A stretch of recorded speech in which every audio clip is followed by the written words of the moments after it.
What's up everybody, Ronal from XP Media here, back with a hardware optimization guide for PubG. This time we are focusing on one of the most common questions that we get. What do I need to upgrade in my PC to run PubG well? We're going to break this down for you in 4 major areas: hard drive, RAM, CPU, and graphics card. We want you to be able to make an informed decision in each area so you can get into PubG and start getting those chicken dinners. But before we get started, there's chapter markers down below in the description so you can jump directly to a section for reference. I also know this video will generate lots of questions, and I want to let you know that we are here for you. You can join the XP Media Discord and post in the hardware section, which is extremely active. You can also DM me directly on Discord. My contact information will be in the description below.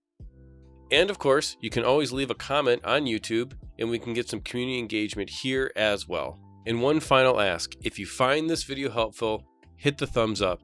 And if you look around and find our content useful, go ahead and subscribe to the channel. Well, for those of you who are just here looking for the TLDR, I don't want to waste your time. Here it is. The upgrade priority is the following, and not necessarily in this order, but each section here is what it is. For your CPU, get at least a Ryzen 3 or better AMD, or get an i5 or an i7 at least that is roughly about 3 years old or newer. You will be fine. For your RAM, if you do not have at least 8 gigs of RAM, you need to get to 8 gigs of RAM. Preferably 16 gigs of RAM, with at least getting to 16 gigs by having 2 separate RAM sticks. And if you're going to only get to 8 gigs, make sure you get 2 4 gig sticks, and that applies to whether you're running Intel or you're running AMD. For your hard drive, if you're running a spinning disk hard drive, one of the 3.5-inch big silver hard drives, you need to get out of that and get into an SSD. If your motherboard supports it, you want to prioritize getting an M.2 drive over a 2.5-inch SATA replacement SSD. Your graphics card, you need to get into a graphics card with at least 6 gigabytes of video memory. And no, it really doesn't matter beyond that. Now let's start breaking down each one of these areas, and let's get started by diving into hard drives and why all SSDs are not created equal. This is the most common upgrade that's done to an existing computer to get more performance out of it. And I want to take a few minutes to help you understand the difference between certain SSD drives. We all know as gamers, if we want to make our computer faster, make sure you get an SSD. But you may not understand that there's many different kinds of SSDs, and what you buy for the same amount of money makes a huge difference in the amount of performance that you're going to get out of your computer, specifically related to load times and in-game moving from area to area, and it affects latency. So I want to give you a little quick tutorial on the 2 main types of SSDs that you're going to have available to either install in a new build or actually add to your existing computer.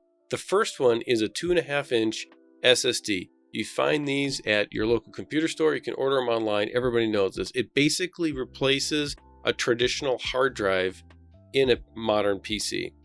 And most people think of this as the SSD that they want to buy to put into their gaming rig to make it faster. Now, it is true, this particular SSD is over twice as fast as a traditional spinning disk hard drive. However, the issue that you're going to run into is on most modern motherboards for the last 2 years at least, maybe 3 years, depending on how high-end of a board it is, have had the ability to use a different type of SSD, which is much, much faster, and the pricing has come down. And those SSDs are called M.2 drives. And I want to make sure that you understand the difference, because if you're using PC Parts Picker or Amazon or whatever to build your computer or upgrade it by just replacing certain components, you're going to have the option. If you type in SSD, it's going to pull up both of these, and I want you to understand the difference. So here's the big thing. A traditional 2.5-inch SSD drive, and this is from Crucial. I picked 2 Crucial models just to use as illustrations. The 2 things you need to understand what make a hard drive give you performance, and that is sequential read and sequential write. Now, when it comes to PC games, what you really want to look out for is having high sequential write speed.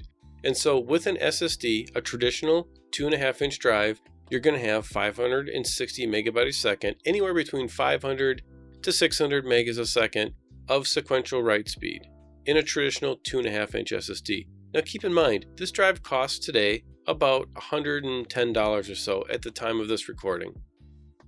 Now the other type of SSD that we talked about is an M.2 drive.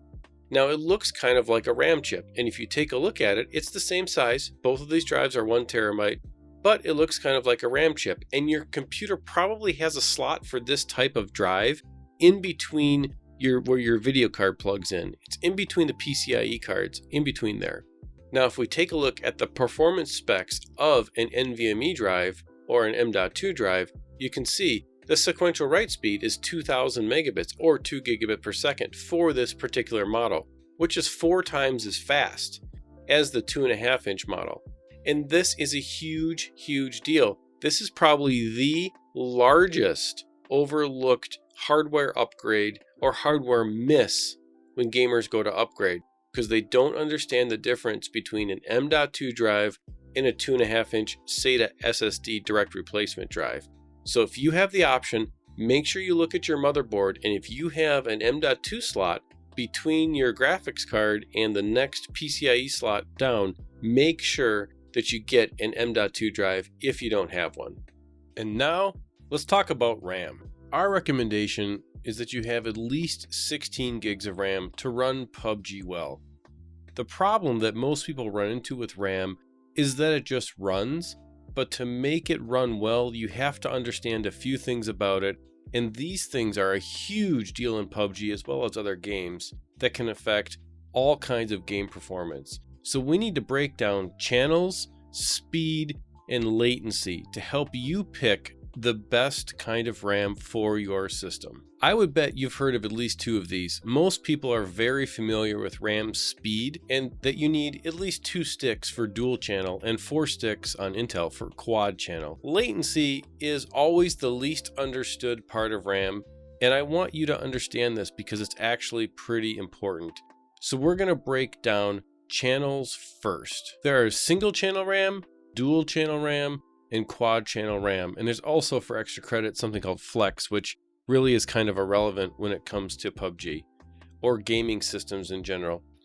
Now, single channel RAM, and when people talk about single channel or dual channel or quad channel and they say RAM, what they really are saying is the amount of RAM sticks that are on a motherboard. So just think of it like that. Your motherboard is like most gaming motherboards. It probably has 4 RAM slots on it.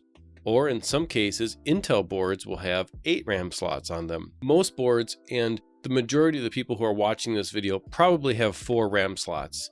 Now that means that we could have quad channel RAM. And with those 4 RAM slots, you have to understand a couple of very important principles when you're picking out your memory.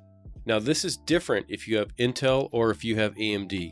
If you have an Intel system, this means that you can support quad channel memory. And what does that mean exactly? That means that if you have 4 sticks of memory that are all equal size and the same speed, you can use them to have a quad channel, meaning you can have up to 4 channels of processing power back to the CPU, which speeds up your computer, makes PubG run faster. If you're on the AMD platform, you have something called Infinity Fabric. And what Infinity Fabric is comparable to Intel's max performance on quad channel. AMD achieves this on dual channel. That still means that AMD can utilize 4 sticks of memory, but what it means is that AMD only needs 2 sticks of memory to achieve the fastest amount of benefit from the RAM. It's dual channel.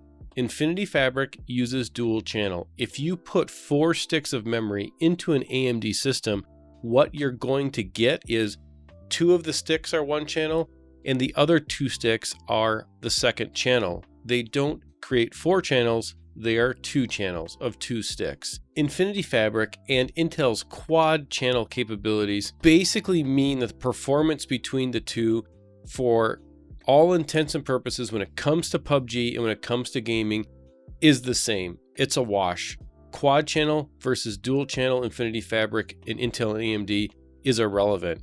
It really doesn't matter. So when you're picking channels, it really comes down to having at least 2 sticks of memory for an AMD system, and you want to have 4 sticks of memory for an Intel system. So our recommendation of 16 gigs of memory to play PUBG means that on an AMD system, you need to have 2 8 gig sticks at a minimum.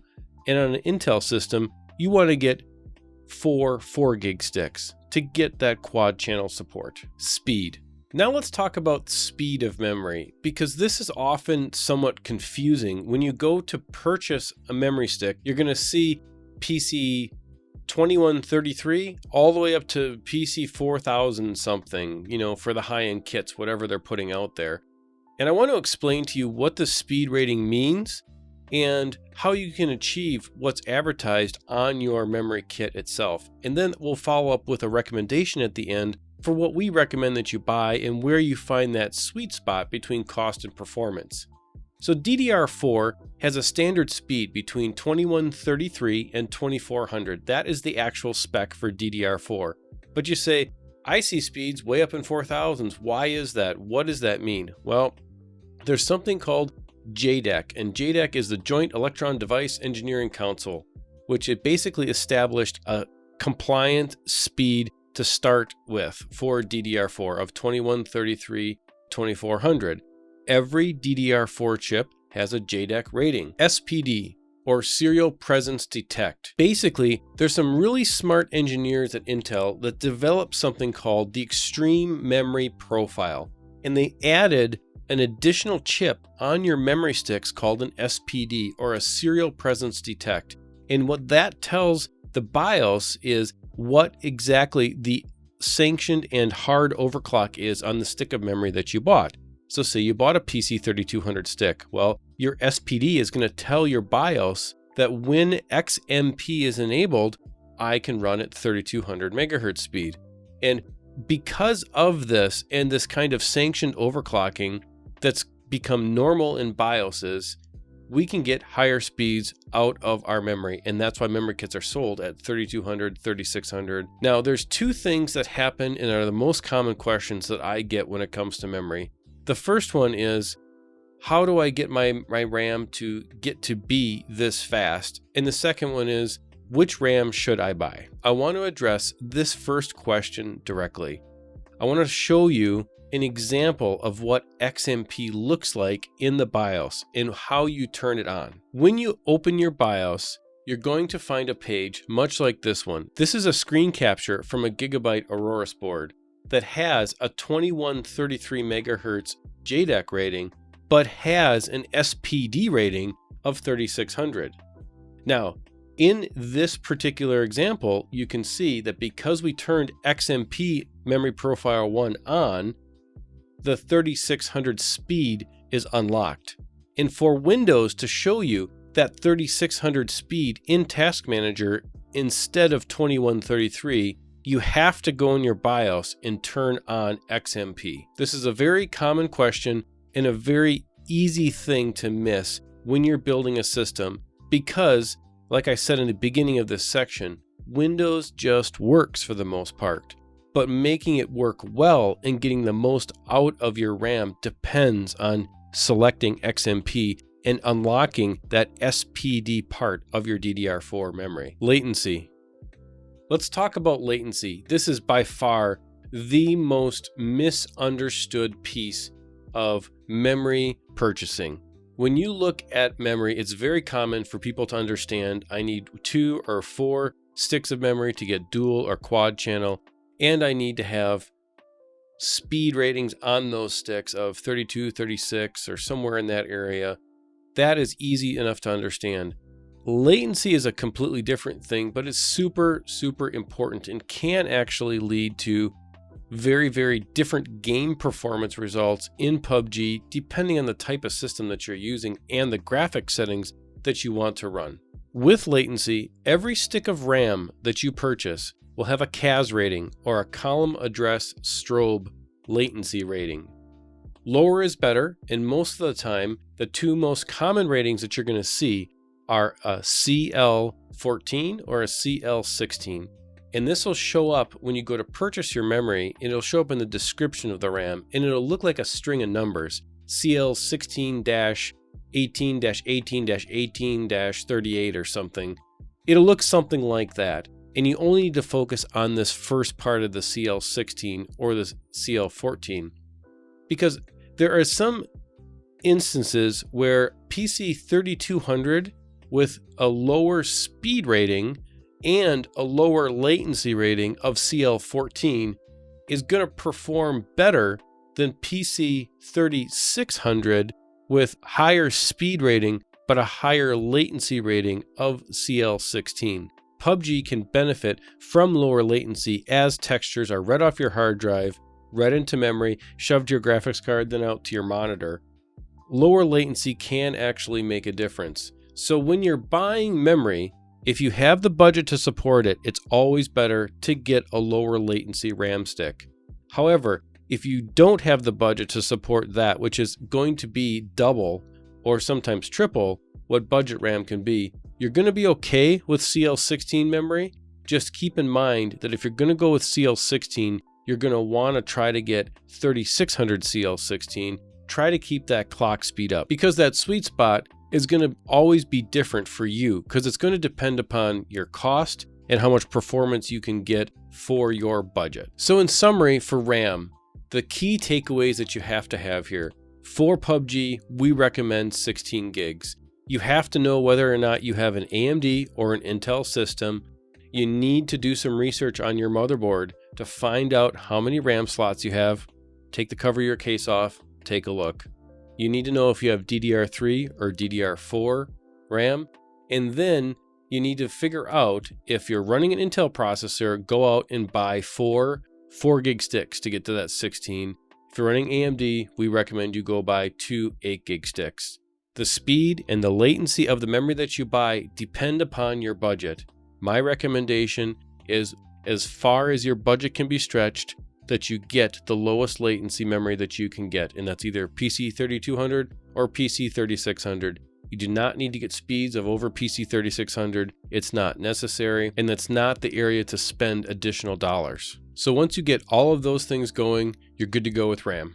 Let's talk about graphics cards. There's a lot of information out there about graphics cards. It's probably the most popular thing to have an opinion on when someone asks you, what do I need to run PubG?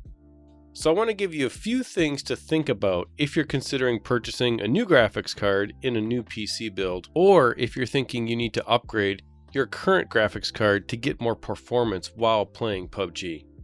The first thing is, understand what power supply you have. If you're going to change your graphics card in your current system, you need to make sure that your power supply can support the newer, more power-hungry graphics cards. If you have anything under a 750 watt power supply, you need to be careful, because these new graphics cards are extremely power heavy. And what will happen when your graphics card is starved for power is you'll get lockups, screen tearing, random reboots, blue screens in Windows, all kinds of bad things.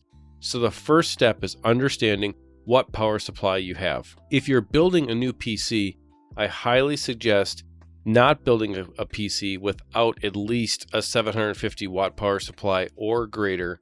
And in most cases, you're better off getting a 900 to 1000 watt power supply as your base for any PC build now, to ensure that it's future proof for PC part upgrades in the future.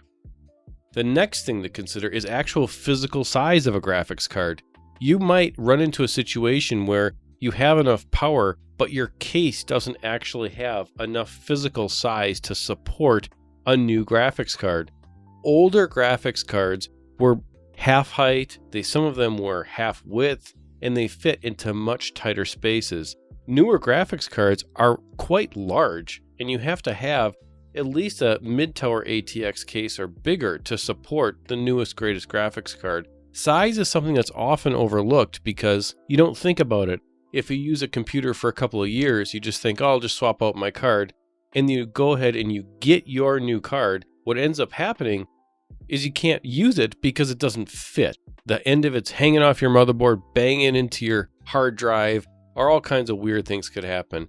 So open up your case, make sure that you have enough physical space to support a new graphics card. The next thing is, while you have your case open, make sure that you have enough fan capacity to dissipate more heat than what you currently have. New and modern graphics cards are going to have fans on them, but they're also going to create more heat in your case. And so what that means is you want to make sure that your fan capacity, especially your fans that are in the back of your case, have enough capacity to move air through the case enough that it can cool everything that's in the case, CPU, RAM, hard drive, including the additional heat generated by a new modern GPU. Another consideration is noise. A lot of the new GPUs, since they run hotter, their fans are running at a higher RPM, which generates more noise. You want to make sure that if you are going to install a new modern GPU, you're going to have to expect that your system is going to be a little bit noisier while you're gaming. If that doesn't bother you, great. If you're somebody who really likes a quiet system, you may have to look at an alternate method of cooling, such as water cooling, or getting a card that's a hybrid, a built-in water cooler that's a self-contained unit. All of these are considerations when you're looking at a new modern GPU. You also want to look at motherboard support. There's two main things to consider here. Older motherboards had limitations on their PCIe 16 slots, meaning that special colored slot that's the closest to your CPU that is meant for your graphics card. If you have a motherboard that is, say, a couple generations old, maybe 2 generations old, that has an M.2 slot on it, and you chose to upgrade your hard drive as well, you could actually be hurting your video card's performance in that PCIe 16X slot by having that M.2 slot populated as well. There are situations where the M.2 slot will use up PCIe lanes talking to the CPU and cause your graphics card to run in a reduced performance capacity. It's something to understand about your motherboard and make sure that whatever configuration of hardware you're using can take full advantage of the money that you're going to spend on that new GPU. Now, the thing to remember with a lot of these recommendations is that this is all situational. Your PC is going to be whatever it is and unique to you. Before you run out and buy a video card, I would highly suggest that you make sure you watch our optimization video, which is all about software tweaking in Windows and in PubG itself. And all of those things are free. Go out and make sure that everything that can be running as efficiently as possible is before you go out and replace a video card, because there's lots of expense associated with a video card replacement. Recently, to directly address the question of I need to have a high-end video card and a high-end computer to win at PubG, we built at XP Media a system that had a 1660 Ti video card in it. At the time of this recording of this video, that is a medium card at this point, but we did it specifically to prove a point. The 1660 Ti is a great value card right now because it has what is the most important thing in picking a video card for playing PubG. It has 6 gigabytes of RAM. That is more important than just about everything else. That is the floor of video card memory that you need to have. And what we found when we played on this 1660 Ti, we were able to drive our gaming monitor, which was a 144 megahertz, 1 millisecond refresh 1080p monitor at 144 frames plus FPS. And what we were really seeing is that this card performed really well in this situation. When we used this system, we were able to play PubG, we were able to win a couple of chicken dinners on it, and really were able to show that you don't have to have a high-end video card to win at PubG. So as you're looking at your system, keep in mind you do not need a top-end card to play PubG and be competitive. You just need a card that has over 6 gigabytes of RAM. Keep in mind your power supply. Take a look at your case itself. If you're upgrading, make sure you have the space, make sure you can dissipate the heat. Those are all physical constraints around the cards themselves. And if you do go out and buy a card and it fits all of those criteria, make sure that you get the right drivers, make sure that it's optimized. I'm going to again refer you back to our optimization video.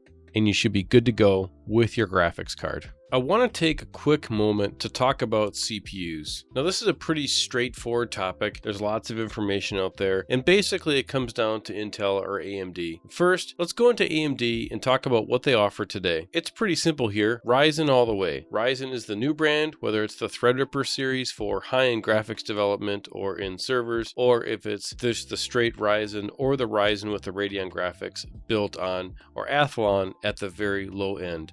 You basically cannot go wrong with getting a Ryzen 3. We've tested the Ryzen from all the way from the base Ryzen 3 all the way through systems running a Ryzen 9. All of them play PUBG very well. I would suggest that if you're considering the Athlon processor with the built-in graphics, that you shy away from that for building a gaming machine. I don't know how well that's going to run for you. And our tests with built-on graphics processors, they just don't perform as well as separate graphics cards. I would suggest if you're going to go AMD, you stick with the Ryzen 3 as your base level. Those CPUs are pretty cheap at this point. Intel. Well, I had to pull up the wiki page on Intel because it's pretty complicated. Basically, the rule of thumb with Intel here is stick within 3 to 4-ish years of range, which means you're at the Kaby Lake era of processors, which to most people doesn't mean anything. So that's like the 7500, 7600K, 7700K kind of era of processors. This is the level where you're really going to find the bare minimum for PUBG. These processors are 4-ish years old, 3 to 4, sometimes on the high end 4.5 years old. And if you're running this era, you may actually be running to a situation where your processor could start to be the issue and you want to look at upgrading. If you're building a new PC, you're not going to find processors this old anyways, so you don't have to worry about it. But Intel is a bit more complicated to understand their processor structure. So if you're running an Intel processor, if you want to build a new computer with an Intel PC, I suggest you do your research. Figure out which generation of processor that you want to get. If you're going to build a new computer today, let's say you're coming from console PUBG and you want to play PC PUBG, I would suggest you build a Ryzen-based system. They have a lot of performance for the value. They're easy to set up. Everything is stable. I would suggest you go Ryzen. That's our recommendation from XP Media at this point. To wrap this up, I'm sure if you're watching this to the end, you have some questions. We are here for you. We have an active Discord community for you to be a part of, where you can join our hardware and settings chat channels. You can DM me directly, and you can also, if you want, leave a comment down below in the video here, and we have some great interaction on YouTube as well. I hope this guide gives you an idea on what you need to run PUBG, and if you really need to upgrade your hardware, how to choose your parts wisely.